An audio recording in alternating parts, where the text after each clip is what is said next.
Sometimes we experience things that almost destroy our belief that nothing can be perfect. They keep ticking all the right boxes, but then there is always one stone unturned. We were in a similar situation when we rode the new Honda CB500X launched in India recently. So, we are going to tell you about everything that impressed us and that one stone which was left unturned. Starting with the road presence. The Honda CB500X is neither too large like a big daunting ADV or sports tourer, nor too small like a regular motorcycle.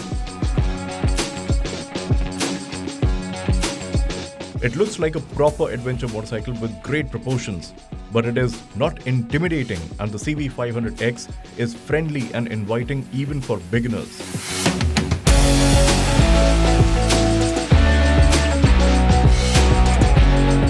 The quality is impressive everywhere. It is a fairly tall motorcycle with a seat height of 830 millimeters, but even those who are average in height will be able to manage it easily. Honda has distributed the weight so well that you hardly feel it's over 200 kilograms of bulk. And then is the seat. It is designed really well to support you at all the right points with perfect cushioning, and it also helps you in planting your feet on the ground easily. The seating position is very upright thanks to the handlebar riser, and the bar itself is not too wide like an ADV or too narrow like a street motorcycle. It therefore offers the perfect balance of control and agility in steering.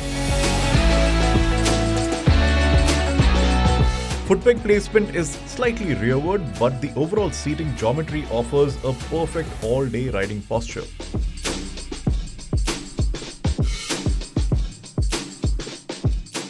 The tall windscreen is adjustable and works quite well for short riders at least.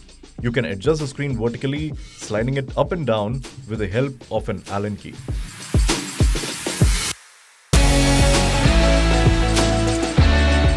There are no expensive electronic aids or frills like a TFT screen available with the Honda CB500X, and that is because this motorcycle is more focused on the riding experience instead of all the fancy gadgetry.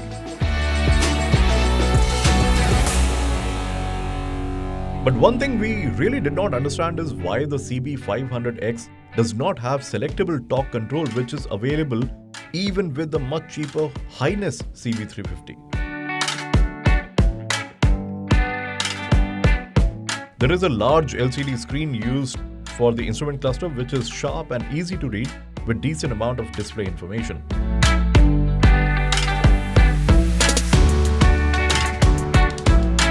As for the handling, the steering geometry is sharp and it's quite easy to change directions on the CB500X.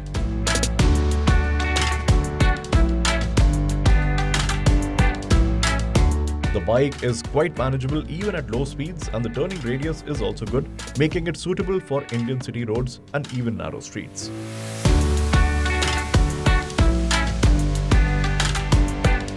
The suspension is not firm and the preload is adjustable at both the front and the rear end. So any rider can tweak the behavior a bit according to the load, but even in stock setting, it is actually quite good.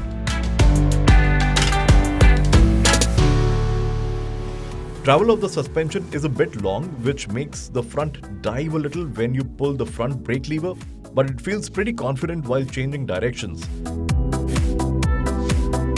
The rear feels a bit aggressive on rebound, so you will need to be a bit careful over sharp bumps.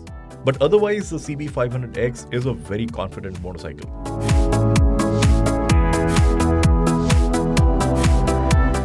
Brakes are also nice with great bite as well as progression, and you get dual channel ABS as well. Tires are Dunlop Trailmax that have block pattern for on and off-road use, but the CB500X is more of a road biased machine, and the compound performs well on tarmac as well. The CB500X has long travel suspension, knobby tires, 19-inch front wheel and 181mm of ground clearance. But that does not mean that this motorcycle is a hardcore off-roader. It can certainly go where other regular motorcycles will struggle to reach, but it is still better to keep it for road use and light trails only. There are a couple of reasons for that. Like there is no bash plate to protect the engine belly, and even the rear ABS is not switchable for tricky terrains. The engine in the Honda CB500X is a 471cc liquid-cooled parallel twin which makes about 47 horsepower, around 4.5 bhp more than the KTM 390 Adventure.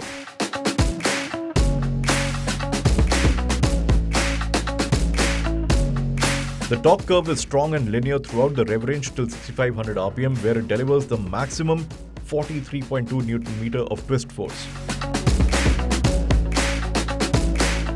And there is this initial twin-cylinder grunt to keep the excitement going. The engine is extremely smooth and refined. It is quite tractable as well, and you can easily ride in traffic at 20 to 30 km per hour in third gear.